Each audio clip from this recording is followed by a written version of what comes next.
Mr. Chris has said a lot of things on the podcast, but he really meant this.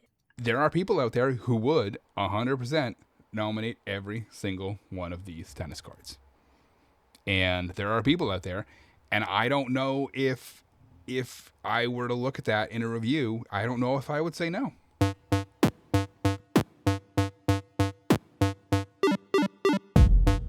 Somewhere in the world right now, a nomination is being submitted, a review is being decided, an edit is being crafted, and the map is being changed. Hello, all agents, trainers, pilots, and our beloved explorers and wayfinders. Welcome to episode 232 of the Wayspotters podcast, a podcast dedicated to helping you become a better wayfinder.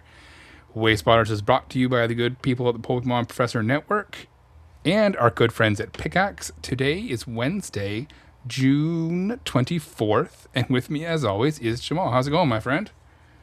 You stumbled over the date because I was thinking the same thing. How's the year half over? Like literally half over. I don't know. I was thinking about that, and I was thinking, remember this time last year we were doing episodes about like Scopely. It's crazy. It's crazy. Yep. It's crazy. Like I got a notification in my workday that I've passed 3 months at my new job, and I was like, "There's no way already. There's no way." Yeah, I know. So like I had to go look, and I'm like, "Oh, look, I'm through my probation now." Because like now I got to fill out some like benefits stuff. Yeah, it's like this is crazy. So that is crazy. It's wild. It's wild. Yeah. I mean, we're going to see my parents this weekend, and it's Wednesday. You got some stuff going on this week. I got a bunch of stuff going on this week. We finally got the schedule for my son's Oshawa lacrosse tournament. He's got 4 games for this tournament guaranteed. Oh, okay. He's very excited. So that's 4 games before any playoffs, right? Yep. Yeah. And nice. We're not going to make the playoffs. So we're guaranteed every team that plays in the tournament's guaranteed the quarterfinals. Okay. But we are not anticipating making it much further than that because we looked at the rankings for the teams in the tournament. Yeah, there's some tough teams. So my light's off. But good experience though, right? It's gonna be he's gonna have fun, right? Like that's all that matters. That's good. Yep, it is. We're excited. And then I think we're going to sign him up for, I discovered like a winter league. So we're going to sign him up for that because he wants to play in the winter league. So year round, keep those skills fresh. Lacrosse. Yep. Yeah. Now, let me ask you this. What's the crossover between kids that play lacrosse and kids that play hockey? So is he going to have like is in the winter time, will there be some of the lacrosse kids playing hockey, or is everybody at this age kind of determined that's what they're doing? So because hockey is so big up here, we have to make room for the hockey kids because a lot of the hockey kids play lacrosse. So when we start field lacrosse in the spring, that's when the hockey is doing their playoffs. So like normally in a rep sports, you're just like, you have to be at every practice. If you don't come up to practice, then you're going to run laps the next practice. But they're like, no, we can't do that to the hockey kids because if we make them choose, they're going to choose hockey. Choose hockey. And then we will just completely lose them. So like, but even like when we get into box season, like there's hockey tryouts for next year. Have already happened this year. And it's just, that's crazy. That is crazy. So Jackson doesn't play hockey. The benefit is that winter lacrosse programs are super cheap because not enough kids. Most of the kids are playing hockey, and they just have hockey 7 days a week. So we looked into this winter league, and it's like really, really affordable. I'm like, let's do this because he's a goalie, and I bet you we can get a little bit more money off of that telling them that he's a goalie. So that's right. Yeah. And then when the spring season comes, it's like he's seen X amount of shots over this last season, and he's that much better. His reaction time is that much better. His hands are that much stronger and faster. So that's awesome. Yeah, super excited. Because, like I said to the wife, we're going to pump all this money into him, and then he's going to get a college scholarship, and we're going to save tens of thousands of dollars at the end. That's awesome. All right, let us jump into the news. And now, the latest Niantic spatial and Scopely news from the Wayspotters podcast, presented by the Pokemon Professor Network. Just one thing this week, but it's a pretty big one. The bug impacting the Wayfarer's username appearing on PokéStops has been fixed, so let me read the post. Hello, Wayfinders. We are thrilled to share some updates about codename display. These updates will impact how the setting will behave within Pokemon GO and in the Wayfarer map. Check out the changes below. Pokemon GO. Effective as of a few days ago, codenames on your contributions to the Wayfarer web are now appearing on Wayspot images that make it into Pokemon GO if the corresponding setting is toggled on. That's important. This update establishes a consistent experience as there is no longer any distinction between how codename names are displayed between submissions made via Wayfarer web or Pokemon GO. Now for the Wayfarer map, your codename is now visible on the Wayfarer map for contributions made through either the Wayfarer web or Pokemon GO if the corresponding setting is toggled on. When a Wayspot is selected, the side panel will display the submitter's codename at the bottom and within the image carousel for every Wayfinder whose image has been approved for that specific Wayspot. In addition to the codenames being displayed, you will also be able to see the age of the Wayspot and images in the same side panel and carousel. The codename display setting will control your codename display and blah, blah, blah, blah, blah. There's a setting in Wayfarer settings where you can toggle that off if you don't want your username or what they call codename displayed on the Pokestops. A lot of people have that turned off because it was a big deal a couple years ago. You remember when there was a bunch of people who were just like, I don't want my name on this stuff because I don't want the flack from my community. Like, I never really understood it because, yes, I want my name plastered all over everything, and I know you don't. So, well, it's not that I don't. It's that I don't necessarily. So I can be extremely narcissistic. You know this. I like to get my. I've got a podcast. I'm on YouTube. You know, that kind of satisfies it there. I don't necessarily need it on every. And it's there. It's whatever. The thing for me is more. I just throw a lot of stuff up against the wall, and sometimes I don't necessarily want to take credit because I kind of like, ooh, you know, it's more of that. So it's not like I'm not going to toggle it off. I'll leave it on. It's fine. But I was, there you go. There it is. There it is right there. So that's the setting right there. Yeah, I'll leave it on. I mean, I guess if the game is going to force me to flex, then I'll flex. You know, I'm not trying to, you know, normally I'm out there flexing on everything. But this was one area where I'm like, I don't need to flex here. But if the game is going to make me flex, I went through earlier and I looked through and I'm like, that one is mine. That one is mine. And I found some that I had forgotten that I had nominated. I'm like, oh yeah, I did do that. So, you know, it is what it is. Nice. Yeah, mine's been on since day one. But yeah, you can go into your settings. It's right in your settings. It's like the second or third setting on there. So yeah, if you want to turn it off, turn it off. That's all I got from the news. Let's talk about a comment we got on Twitter. So Ken from the Lured Up podcast replied to one of our shorts on Twitter.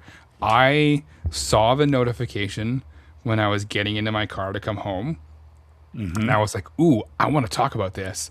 And then I closed it. And then I was sitting at Jackson's lacrosse practice tonight, and I had the laptop, and I could not for the life of me remember where I saw it. So I'm like, oh, is it TikTok? No, it's not on TikTok. Is it Instagram? No, it's on Instagram. Is it on Facebook? No, it's not on Facebook. I'm like, oh, I found it on Twitter. So it was the short where you were talking about the subject POI of the stop and or gym doesn't really matter. And like the people in Pokemon GO don't really care. He said, pretty sure Jamal's spot on here. How important is the actual POI to your Pokemon GO experience? Doesn't even matter at all. And there was actually, let me pull up the thread of replies, because somebody replied to Ken, and I thought the conversation was interesting. So Chicken Chaser 89 said, I mean, this is why campsites exist. People just want efficient gameplay, although to an extent, everyone wants a safe and beautiful environment to play in, of course, but it doesn't matter what the stops are. And then Ken replied, it's a major juxtaposition to the Wayfinder mindset where the quality and eligibility of the POI itself trumps the benefit you get from spinning it. It's a great topic and debate. And they replied to that, there's definitely a disconnect between the Wayfarer guidelines and the mission of Pokemon Go at this point. Just consider what qualifies as a power spot would never make it through Wayfarer. Yes. And I thought that's a super, super interesting thing that we could kind of almost spend a whole show on. But I was going to say that could be a whole topic. I replied from our Twitter to it, and I want to read what I said. If I can find it without my phone dying, because it's at 1% right now. I said, I think that Niantic, now Niantic Spatial, grossly overestimated how much Pogo players would care about the points of interest themselves. Whether it was out of arrogance or oversight, we'll never know. But out of that, they built a whole community that cares about the map and its integrity, so making wholesale changes likely isn't something that they have an appetite to do at this point. They are, however, making attempts to sidestep those choices with things like the imports being power spot eligible and the bus stop slash street corner project. So I think that's something that we could probably spend a whole show on. Kind of Yes. that juxtaposition between where Wayfarer started, the vision that Niantic had for Wayfarer and the Pogo map. Because I think at some point I firmly believe that when they started this whole project, they were like, oh yeah, the Pokemon Go players, they're going to love it. They're going to go out there and they're going to explore the different points of interest that we're putting on their map. And that's not what happened. You got a niche set of people who care about the map and millions of Pogo people who were just like spin without even looking at the photo disc, right? And we had a discussion in our Discord, and more about how to join our Patreon exclusive Discord later in the show. But we had a discussion in our Discord because there was something on the forum the other day, and I brought it in because I know restaurants are your hill to die on.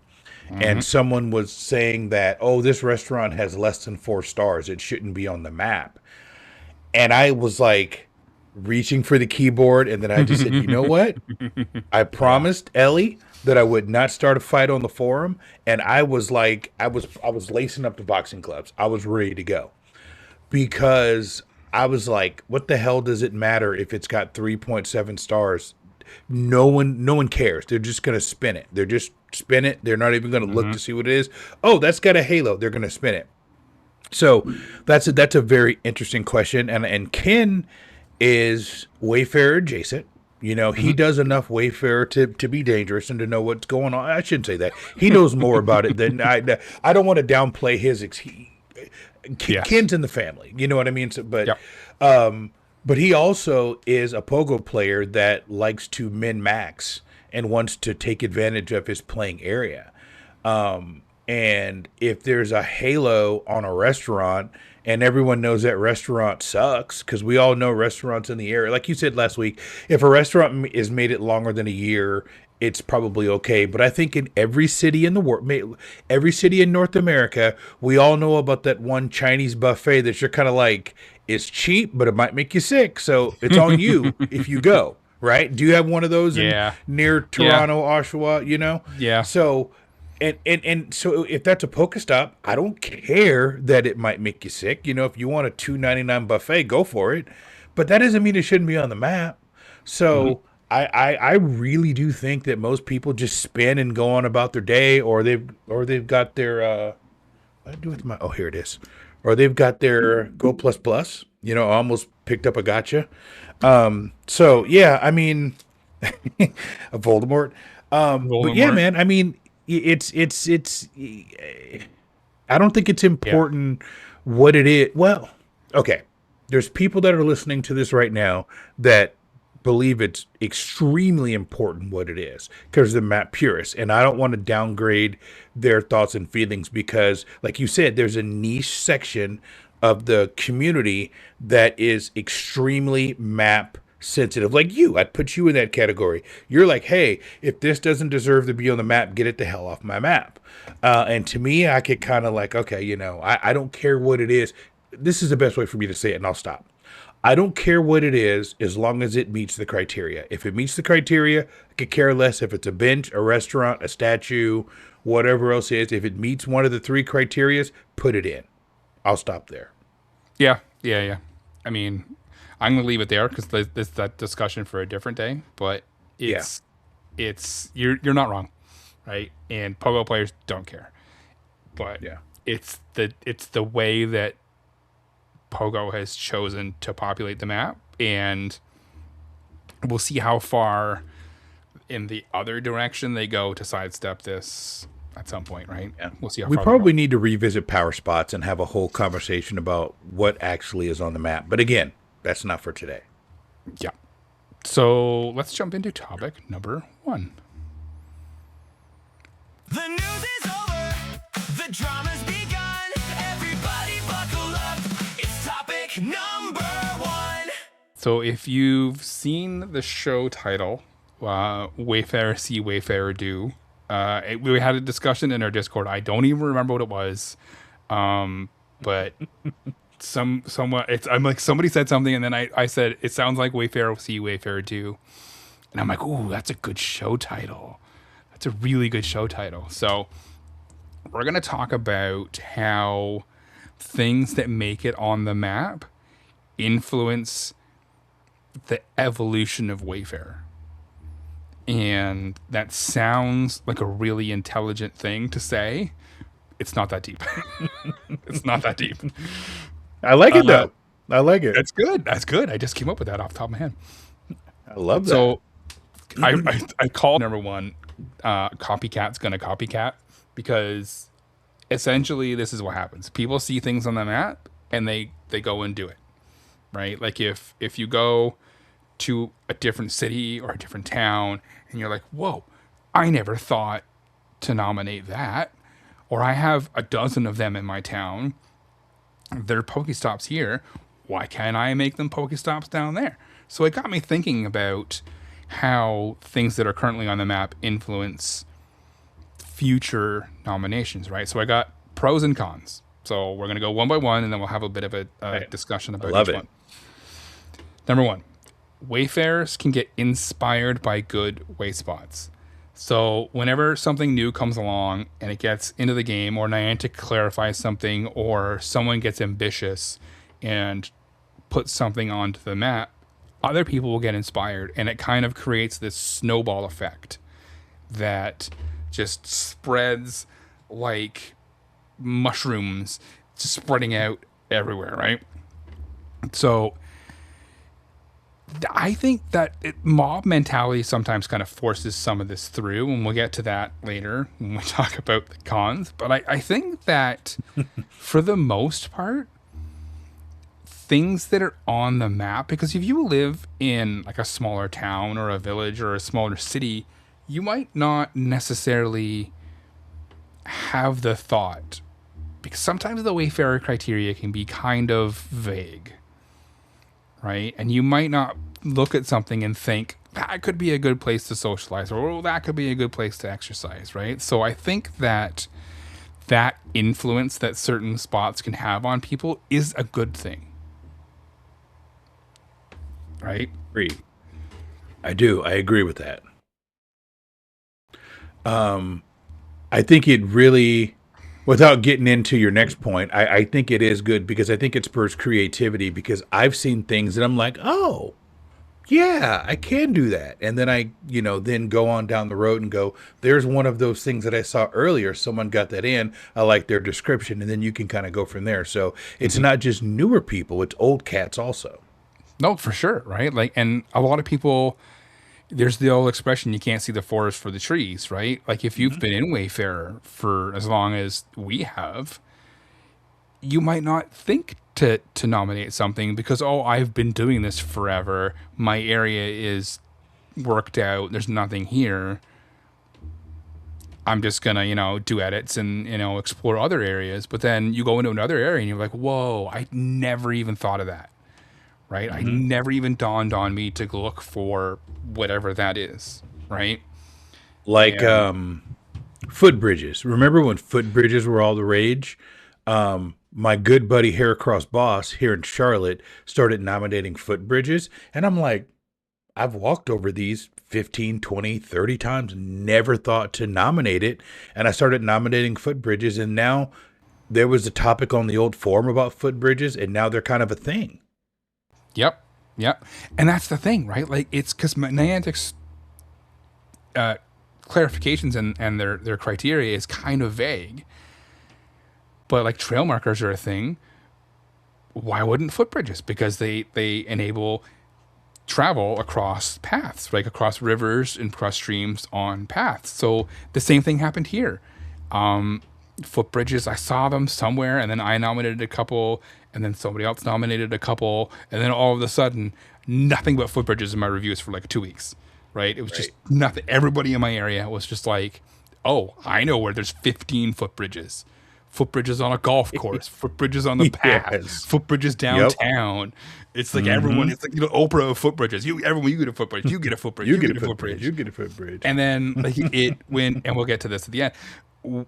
It went so far that people were like, oh, there's 2 planks of wood across an eighth of an inch of water. That's a footbridge. You're like, is it though? And so it's, again, it's the pigs get fed, hogs get slaughtered thing again. It's like, don't take it too far and ruin it for everybody else. Exactly. Number 2, Wayfarers can read titles and descriptions of good wayspots and get a feel for what gets approved. Again, this comes back to influence. If you're a wayfinder and you see things on the map that aren't on the map in your area, you can look at the formats of the titles, the descriptions, the photos, and see how to get these things approved. Because it's not just about, oh, I found a footbridge, I'm going to go nominate the footbridge in my area. You look at the title, you look at the description. Okay, what did they call it? What description did they use? How did they take their photo? And you can use that information to take back to your area and take back to the members of your community. Be like, hey, I was in Boston and I saw a bunch of stuff that we have here. We should, as a group, we're gonna go out and nominate this, and here's the photos, the screenshots that I took. Here's the formats that we should use, right? And not necessarily kind of copy verbatim, but like use that inspiration and that kind of a format to help like you get your nominations. Yeah, like a template. Yeah. Right. So I've seen that happen in my own area. And not just specifically with footbridges, but kind of more with trail markers, because there's a lot of things in my park and the parks around Charlotte where no one ever nominated them. And then we started seeing them in reviews and on the forum, and it's like, oh, we can nominate these. So it's like, that's one of the good ways that what's on the map can influence wayfarers. Yeah. And like another good example is a lot of the stuff that populated into Pogo from Ingress. The titles and descriptions were lazy. Like there was no descriptions at all and a lot of stuff. And the titles were lazy. Like it was just playground or swing set. Library. Or park. Library, right? Yep. So a small portion of people made a real concerted effort to fix certain things in areas of Oshawa. And then I came back to town and just fixed a lot of stuff. And like put park names with playgrounds and just kind of used that format that I like to fix a lot of things. And now I've seen, and other people started doing it too, right? And they use a little bit of a different format than I did, which is fine, right? Like I'm not arrogant enough or egotistical enough to think that my format is the best format. Right. I think it is, but I'm not going to like push that on other people. But it's like, I know I've seen new parks pull up or pop up in the area, and people are using either my format or someone else's format, and they're basically the same when they're doing their new nominations. And it's nice to see the evolution of the community in Wayfarer kind of stepping up their game, so to speak, to kind of reach that next level and say, that's cool. Now I can approve this, and I don't have to mark it down to go fix the title later, right? Or the description. Exactly. Yep, exactly.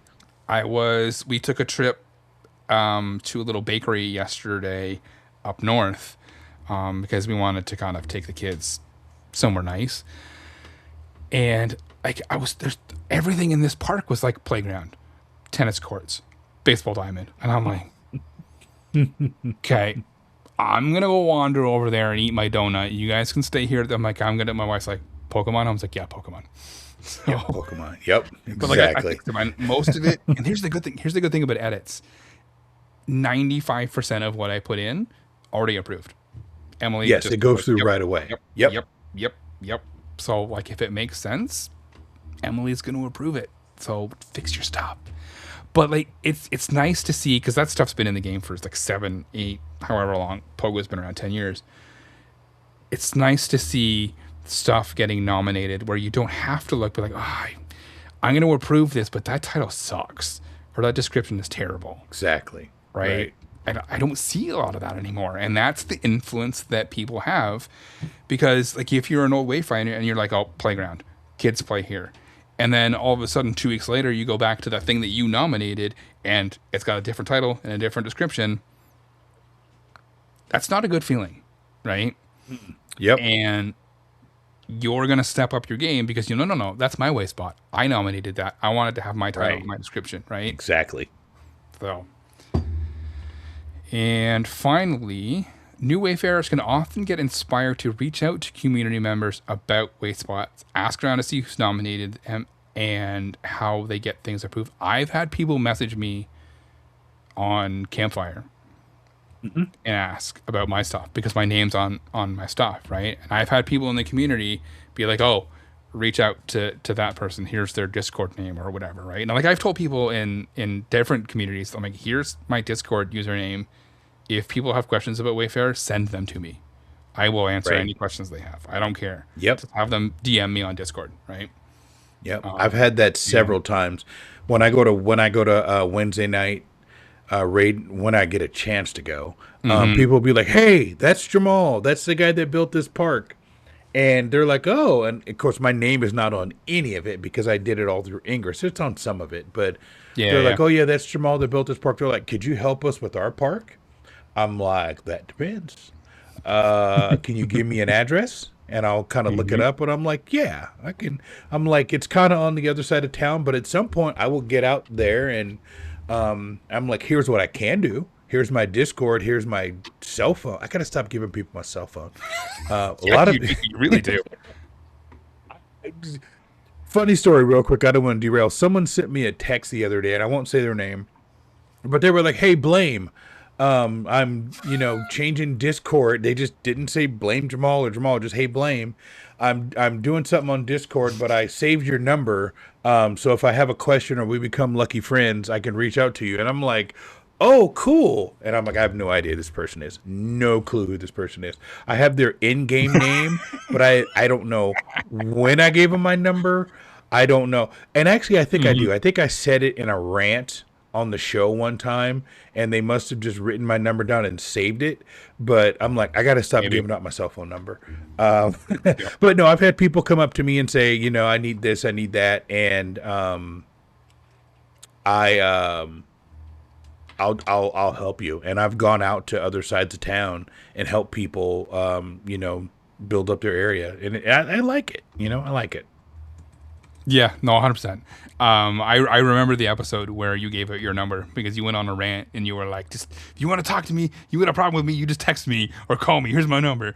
And I was like, you're gonna regret that later. Yeah,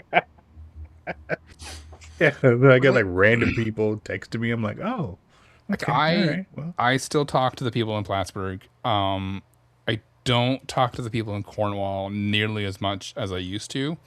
But every once in a while, I'll get a DM or like a message from somebody in one of the cities that I've lived in and be like, "Hey, I'm having trouble getting this through. Can you help?" Like, absolutely. Send me all the information you can, and I will give you as much advice as I can. Right. So, and like every once in a while, people are like, "S2 cells confuse me. This make Pogo?" And I'd be like, "All right, let me when I get back to my computer, I'll look it up for you." But now I have it on my phone, exactly. Right? So, yep. I'm like, yes or no. And I'm like, if you put it here, yes. If you in that, no. Like, I don't. I love it. I love helping people. You got to be careful about that. You got to be careful about telling people, "You see this little corner? It's on the Wayspot." Just and I'm kind of like, I don't want to encourage people to do Wayfarer abuse. If they do it, it's on them. But I don't want them to be like, oh, that podcast guy told me to put it in this corner. No, Yeah. put it there because that's a legitimate placement, but be strategic about it. You don't have to put it right in the middle of the church. You can put it on the side door of the church because that's a legit entrance, and that's in a different cell where the front door is in the same thing with the cross or the bell. So if you put it on the side door where you can clearly see there's a ramp, that's a legit entrance. So you just have to be careful how you explain those things. Yes, and I have a message saved on my computer that is essentially that, like a whole like debrief of like this. I'm going to tell you this, but I'm going to preface this with, if you F around, you will find out. And, That's right. Like, it's the old Shawshank Redemption thing, where Red's like, if you get caught with this hammer, you mentioned my name, we never do business again. Like, if you drag me into your abuse, That's I will right. never help you again. Never, ever, ever help you again. That is 100% true. Most people are just like, cool, I get it, right? I've had one person be like, yo, I could use this. I'm like, no, absolutely not. No. I know your username. If you start this, I will hand you personally to Niantic. I will personally give somebody on the Wayfarer team your username and have them look at your account, and you will get banned. Right? And That's I go, right. fine, I understand. And then they don't, right? Like, and Right. I don't like playing the I know someone at Niantic card very often, because I don't think that's a privilege that we have, right? Yes. Just because of the work that we do and the connections that we've made. And like, we've worked our butts off to get that privilege, right? And That's why I don't- stay away from iffy stuff. That's Yes. particularly why there's some things I don't even touch. I'm like, it's not worth it. It's not worth it at all. Yeah. And like, I appreciate everything that relationship that we have built has offered us, right? Like the meetings that we've had with them and the kind of the direct line that we have. And I don't ever want to over abuse that to the point where sometimes I posted stuff in the forum and like someone's DM'd me and be like, I fixed that for you. Like, and you can almost hear you should just send it to me. Just, Right, you have a private exactly. chat, just send it to me. But, like, I don't Right. want to, right? So, Yep. because I Yep. appreciate that relationship that we've built, right? So, Exactly. but I will play that card if I have to. So sometimes you just have to. You got to go, You hey, just so and have so, to. take a look at this. Like, I had that one that was near Michael Abbott's house, and it was a fire Yes. station, and it was a gym. And I told you and Agent X, like, I know that's like his home gym and he can reach it from his backyard, but I can't go to sleep knowing that it's literally right where the fire trucks come out. So I reported it and they removed it, and he wasn't happy, but I'm like, dude, it's one, sure, it wasn't hurting anybody until it did, so I had it removed. And there's a couple times that you or I have found stuff on Twitter, like spoofers bragging about new spots that they found, that we were kind of like, hey, I figured out where this is. I'm just going to go directly to someone rather than go through the report process, because this needs to be looked at with the urgency. And I think they appreciate it. Or like, oh, yeah, every time we do it, they're like, oh, 100% we're on that. Don't worry. Like that one I found a couple months back that was really bad. Remember that one? I won't say where it was. It was bad. It was like, there was like 14 gyms on top of each other. I'm like, this is bad. Wild. Wild. All right, we got a little off track here. The cons to kind of monkey see, monkey do, Wayfarer see, Wayfarer do, it is basically the opposite of the pros. The bad things on the map influence other bad things on the map, right? Whenever something new comes along and it gets into the game, someone's inspiration to try something and it ends up on the map, it encourages other people to try. And that applies just as much to the stuff that's iffy or questionable or terrible that it does to the stuff that's good, right? So this is how suspect borderline things get onto the map, into the game, and then onto the forums as a source of debate. And right, and like you're gonna hate it when I'm gonna call this out. Neighborhood signs. I knew you were going there. I knew you were going Someone- there. Someone tried a neighborhood sign and it got approved. And that inspired somebody else to try a neighborhood sign and it got approved. And then it just spread like wildfire. And it ended up on the forums and people were legit arguing on the forums. And to the point where people were like, we need clarification. And then Niantic's like, no. Yeah.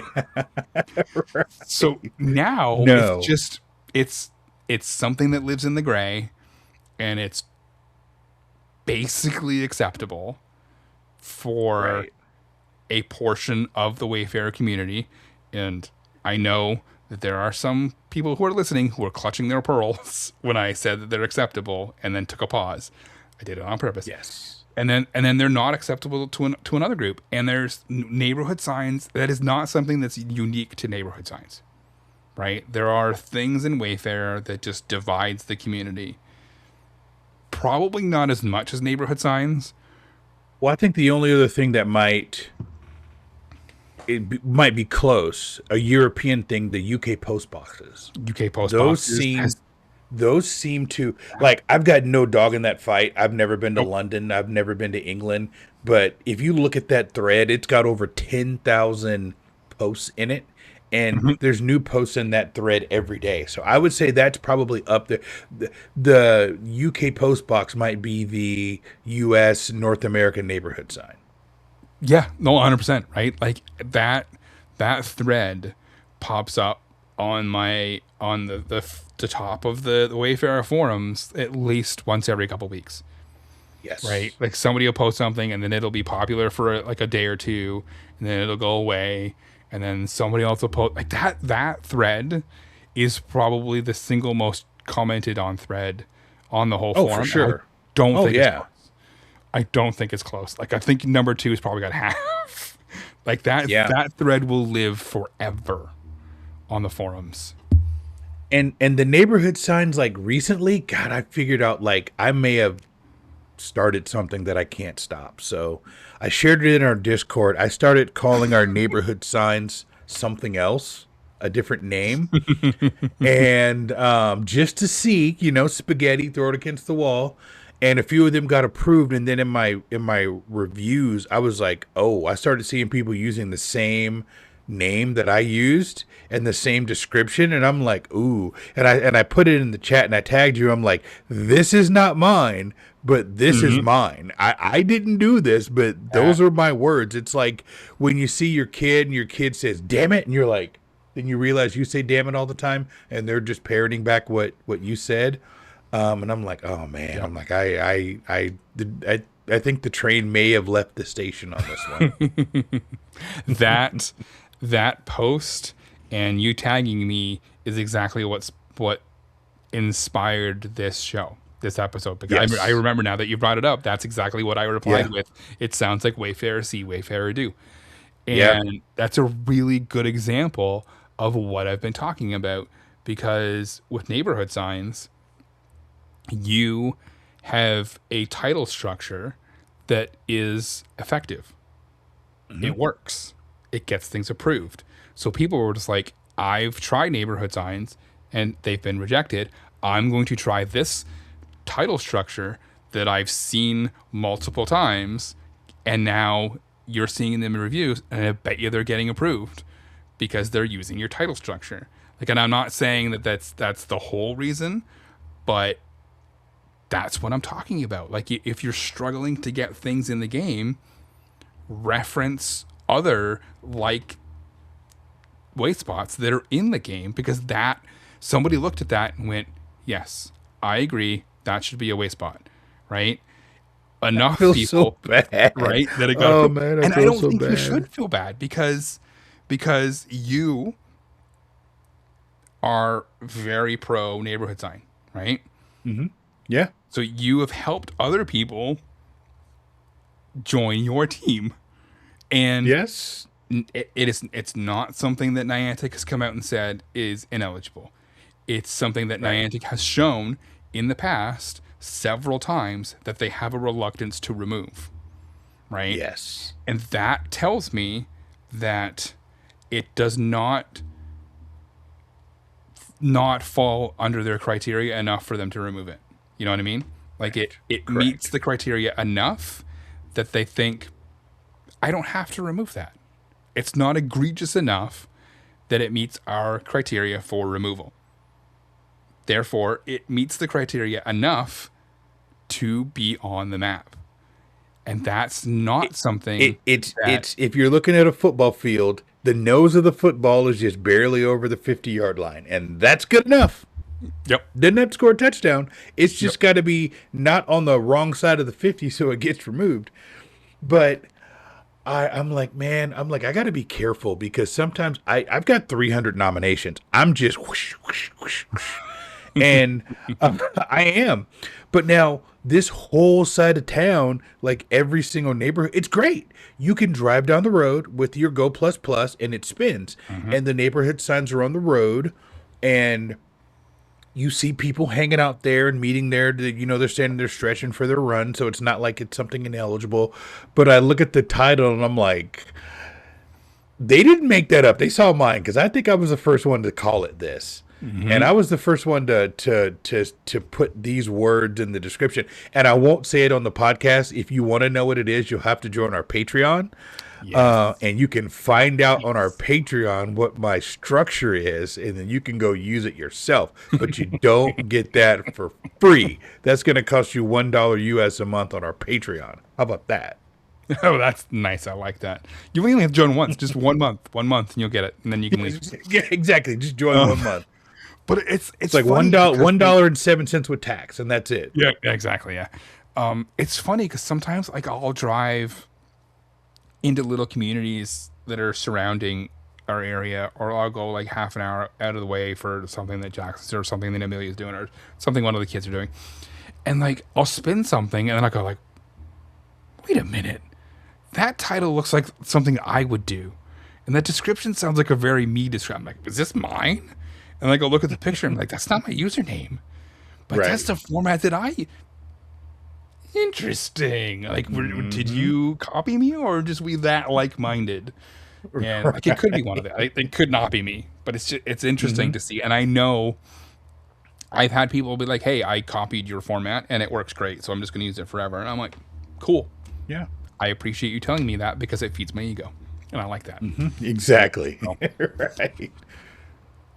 I think that's good. I think that there's the good and the bad, right? And that's kind of the living animal that is a community-based or community-driven anything, right? Like if you leave people the opportunity to people, they're gonna people.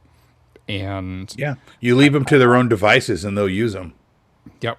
Right. And like I watched a TikTok, not to get too off topic, about traffic, and how one or two people doing something can affect traffic on a highway for hours and hours and hours. And it was like this: if someone changes a lane too quickly and forces someone to brake, then the person behind them has to brake, and the person behind that person has to brake until eventually someone has to stop. And it just creates this literal wave of slow traffic that just goes. And it's funny. They were saying that traffic sometimes, if you get enough cars bunched up together, it creates this mob mentality, and the traffic starts to act like a fluid, and it follows the laws of fluid dynamics.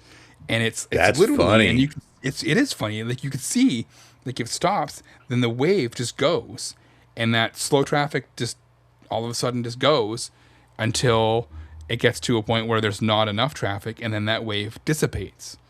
And I think Wayfarer is kind of the same way. If you have a couple of people do something that works, that ripple is going to flow out into Wayfarer, and the more people that do it, the more drops in the Wayfarer pond, the further it spreads out. Right. And you see it with nominations like neighborhood signs and footbridges and pools. Remember pools when they were all the rage?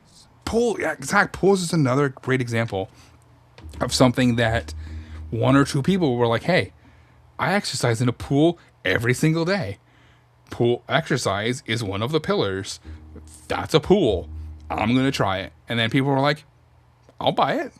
And then all of a sudden, there's pools everywhere. You get nothing but pools in your reviews for 6 months. And like I have to appeal a pool, funny enough, because it got rejected for pedestrian access. It was on private property, even though you can see it from the street, and it's in the middle of a townhouse / apartment complex. And I was just like, really? You're like, come on. That's the consistency of my area. My area refuses to acknowledge the fact that Niantic has said things in residential areas, like apartment complexes and townhouse complexes, are eligible. They just downright refuse. They saw that and were like, don't agree. So they're like, no. I knew I was going to have to appeal it when I nominated it, and sure enough, it got rejected, and it was like unanimous. It got rejected quick. So, all right. I actually have something for topic number 2, but I think I'm going to punt it to next week because it's a bit of a discussion that I think we can have a whole show on. So yeah, I agree. That. And we're going to talk very quickly about Tales from Canada.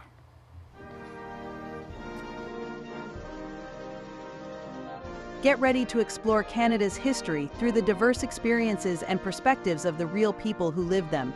Every other week, Chris will take you oot and a boot through a fun segment we call Tales from Canada. So grab your double-double, make sure you have all your loonies and toonies, and get ready to hang a Larry. It's time for Tales from Canada.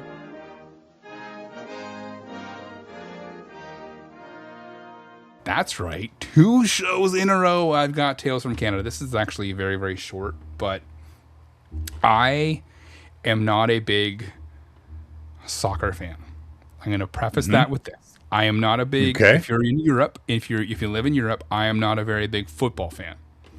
I like American football, Canadian football, not a big European football fan. I find the sport tedious and boring. I love watching highlights because highlights highlight the fun parts of the match, but I just can't, right? And I've sat at international soccer matches, football matches with family that I have from England and watched them just be completely enthralled. And I love that for them. Can't get into it, right?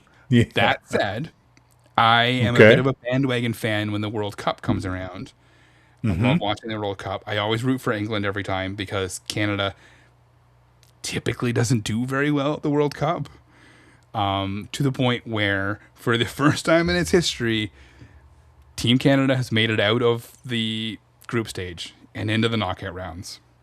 Nice. They won their first ever World Cup match the other day when they beat Qatar 6-0. If you're European, I got the language. I got the lingo down. You got the lingo down, yeah. I know it's nil.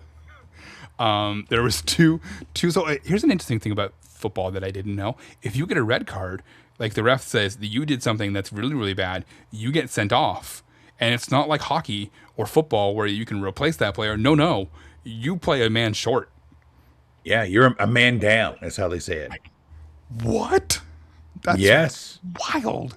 Like that feels big. You want to play a man down? Qatar was 2 men down at one point in that game. And I was like, damn. That's like playing the entire game with like a 5-minute major to bring it to a hockey term. Yeah. So you're in penalty kill for the entire game. Crazy. Right? So apparently 6 goals in a soccer/football match is a lot. I don't know. I kept checking the score and I was like, wow, it's 6 still? That seems like a lot. So that seems like a lot. Usually these things are like 1-1. Yeah, it's like 2-1. They lost 2-1 today. But they still advanced because they finished second in their group. So I think we're going to end up playing South Korea in the round of 32, which is South Korea's, I think, ranked a little bit ahead of them. But from what I talked to a couple of my buddies tonight, and they're big into international soccer. They're like, yeah, they're better. They're ranked higher, but they're at about the same level. So Canada's got a shot. And I was like, yeah, if they can make it into the round of 16, then that'll be like a huge step for Canadian soccer. And like I was watching another TikTok that were like, yeah, the U.S. team has a real good chance to just make the quarterfinals. And I was like, are they really that good? And apparently the answer is yes. They also have an easy draw. Yeah, But- the U.S. team, it's like, well, the host country usually gets a favorable draw. Yes.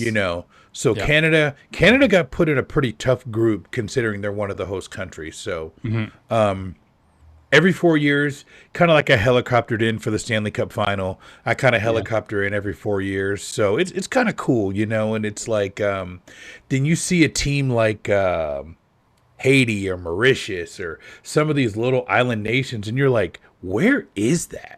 What's the population of that country? And if you look at it like you look at the population of Canada or the USA, and you've got those 20 people on the team or whatever it is, I don't know the number. Somebody will correct me. But if you do the percentage, it's like 0.0000001% of the population. In this country, it's like 8. It's like, whoa. Yeah. So like Curacao. Curacao, there you go. first- There's one. Their first ever point at the World Cup because they drew someone, which is the European soccer term for tie. So that's 2. I got nil and draw. There you go. They have a population of like 155, like 170,000 people. There's more people that live in my city than live in that the whole entire- country yeah. of Curacao. Exactly. And they tied a World Cup match. There's a lot of upsets and a lot of kind of Yeah. really, really shocking results this year. Can I give you a fun fact about Curacao? Sure. Curacao is a Dutch island. It's part of the Netherlands. Interesting. Yeah. Although it's an independent nation, it was once a colony of the Dutch, and it still has retained its Dutch heritage. So people from Curacao are linked to the Netherlands. Not that I've like gone full World Cup and know about all these countries, but there you go. Yeah. No, I just Googled For it any 'cause curious- I was Curacao. Yeah. fans. For any I'd be interested- Curaçaoians out there, I'd be interested to see if we have anybody listening from Curacao. If you're listening from Curacao, let us send us a know. tweet or a DM. Yes. Send us a message. I want to know. All right, that is Tales from Canada. We're going to take a little bit of a break, play some dad jokes, and come back on the other side with Wayspot of the Week and Coal of the Week. This is Wood Woes, Self Scientist. You're listening to the Wayspotters podcast. This is A is for Andis, Florida's most hated wayfarer. You're listening to the Wayspotters podcast.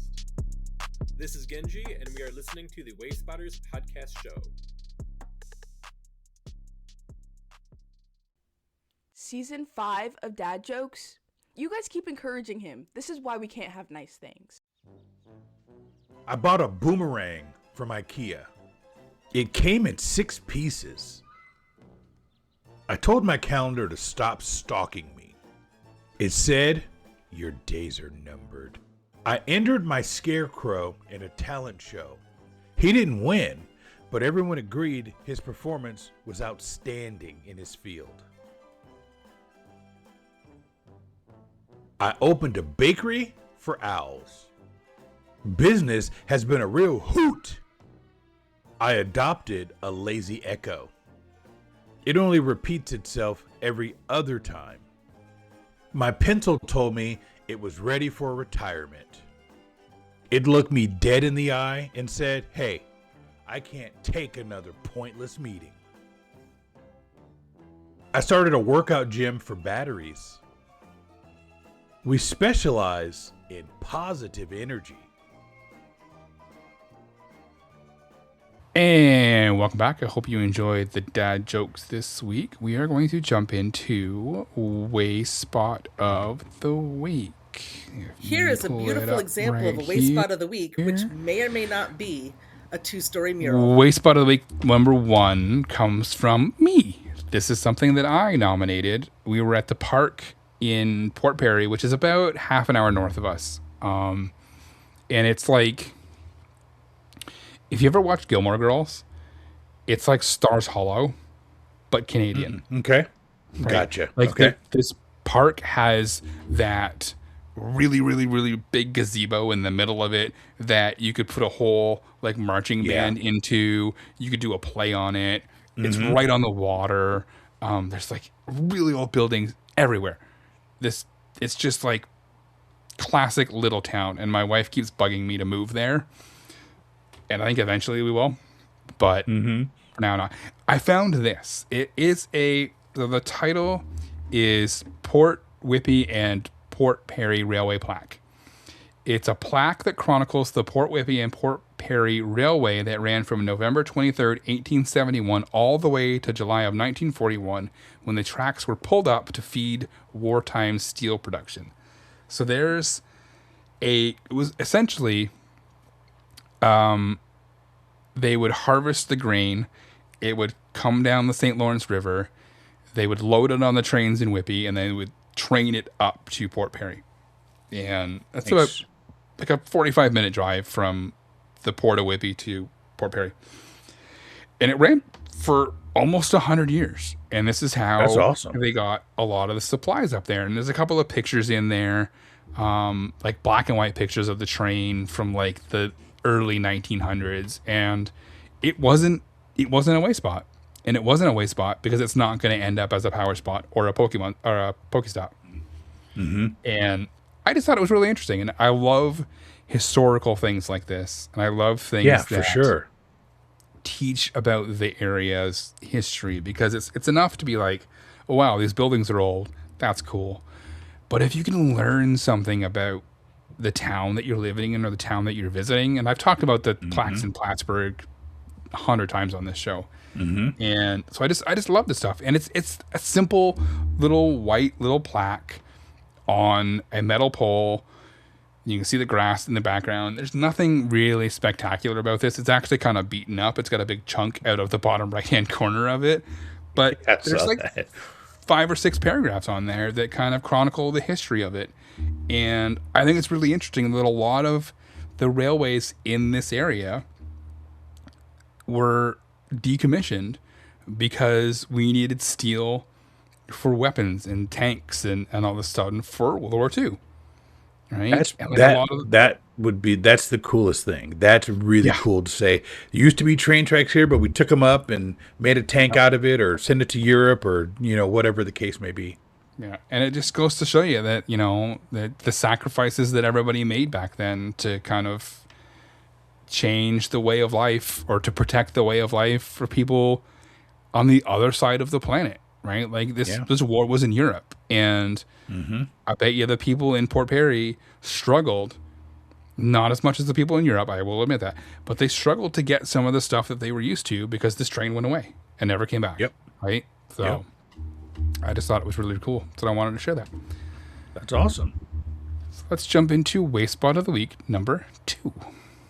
This is Sarah Amanda, and here are some Wayspotters approved points of interest. All right, so Waste Spot of the Week number 2 comes to us from friend of the show, Darker Solstice. And the Waste Spot submission name for this is as Rand Red Hot Dining Pavilion. And it's from Des Plaines, Illinois. So shout out to Chicago for hosting everybody for GoFest. Did a bang-up job. And the description of this is, cheery yellow picnic tables offer ample room to hang out, especially on Tuesday cruise nights during the summer, when vintage car lovers bring their favorite vehicles to Rand's Red Hot's parking lot to show off, enjoy a hot dog, and meet fellow car nerds. That is such a Chamber of Commerce description. That's not an advertisement for the restaurant, but is very descriptive. It's not like come here and spend money, but it tells you exactly what to expect. So what you're looking at is, if you think of the old like car hops where people would come out in roller skates and serve you, it kind of gives those vibes. So it's kind of this big awning, and it says like cones and dogs and tamales or whatever on the side of it, and then there's these yellow picnic benches in the middle with these red poles kind of going up in a V shape, and there's an old school Coca-Cola logo on the back, and then you can park all around it. So it's exactly what it says. This reminds me of someplace you'd have a car show. I mean, just by looking at it, it just gives off those vibes of, I'm going to be sitting here eating a hot dog, and there's going to be some 57 Chevy or some, 78 Malibu with this big carburetor. Blah, blah, blah, blah, blah, blah. You just drinking gallons of gas while you're sitting there. So I really, really think that's cool and definitely worthy of Waste Spot of the Week. No, for sure. This kind of invokes those old 50s diners things, like you're right, with the cool classic cars and the girls with the long dresses with the poodles on them and kind of that kind of vibe. I just love it so much. It's fantastic. And it's a good way to get like a restaurant-y type thing in. Yes. We had this discussion the other day on in the Discord about how restaurants can sometimes be a struggle to get in. That's why a lot of people, they'll just ignore the restaurant entirely and try and find something that's restaurant adjacent, like a mural or a picture or a 50s themed eating area, right? So I think it's fantastic. And it's a great use of kind of something that is out of the box thinking. And this thing might inspire other people to nominate something similar in their area, right? Because this is approved. It's almost like we plan these shows, right? Almost like we plan them. All right, let's jump into Coal of the Week.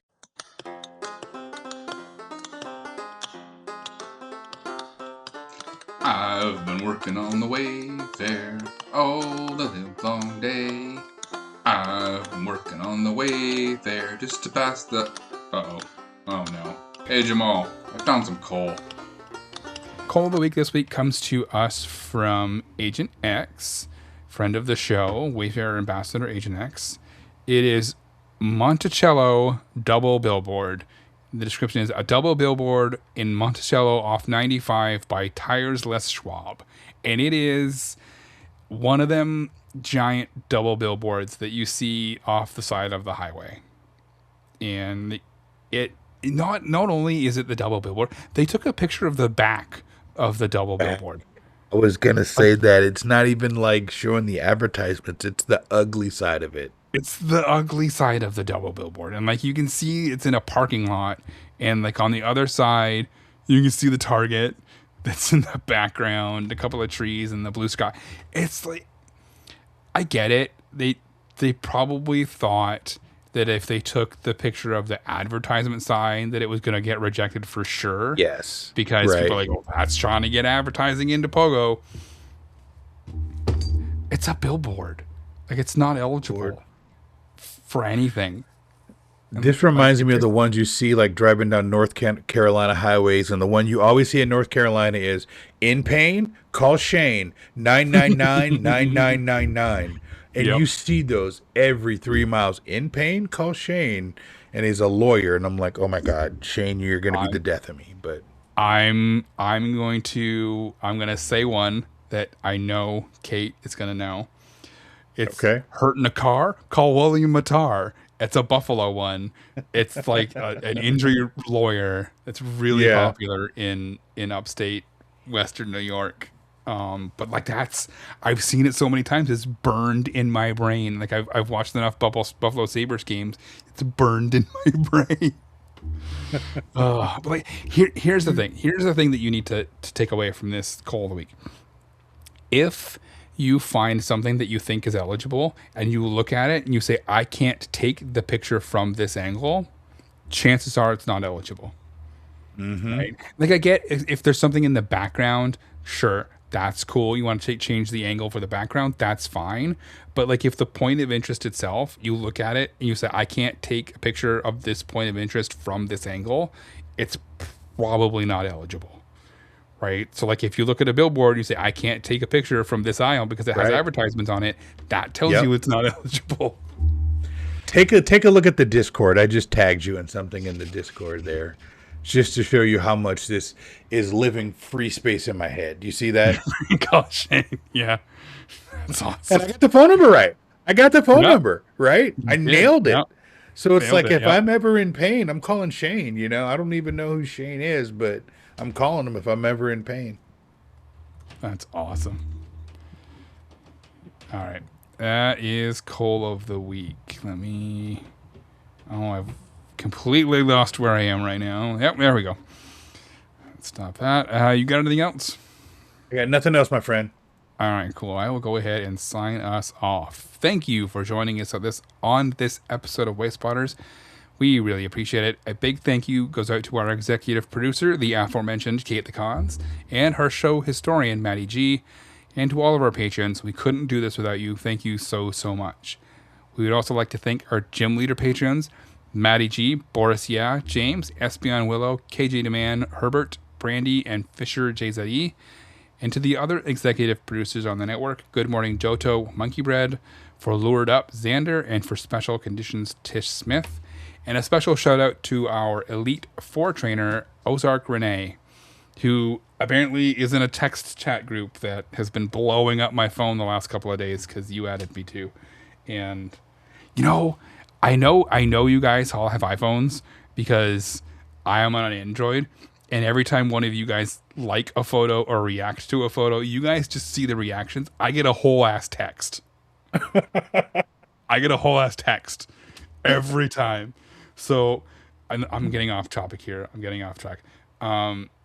Someone got a Shundo Kartana, and I, no joke, 1, 2, 3, 4 texts because people reacted to that photo.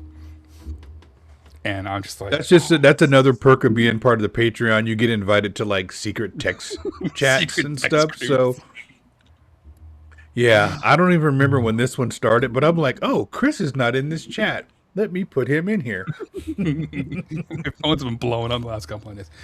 Anyway, if you enjoyed this episode of Wayspotters, there are a few ways you can show us. Follow us on all of our socials. We are on Twitter at Wayspotters, also on Instagram at Wayspotters Podcast, and on TikTok at I Make Wayspots.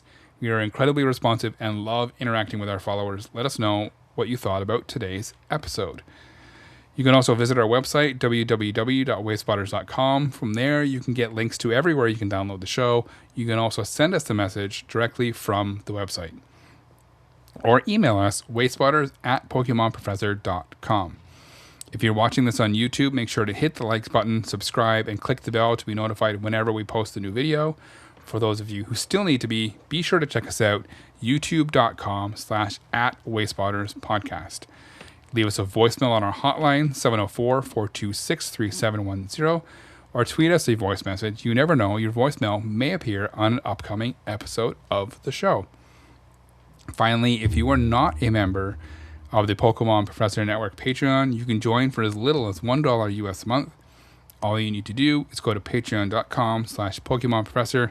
You will have access to the Discord for the entire family of shows across the Pokemon Professor Network, including Wayspotters, Special Conditions, Gotta Watch 'Em All, Purified Podcast, Good Morning Johto, Sleep It Off, After Darkrai, and Lured Up. It's a fantastic place filled with fantastic people. Jamal and I are active in there quite a bit. Come and hang out. Everyone else but me does a Monday night Zoom call. I think we're switching that to Discord or something. I was actually really, really good and joined like 3 or 4 weeks in a row. And then lacrosse started and I have had absolutely no time. So Everybody else is there. So that is one of the perks of joining the Discord. And it only costs $1 US a month to get access to that.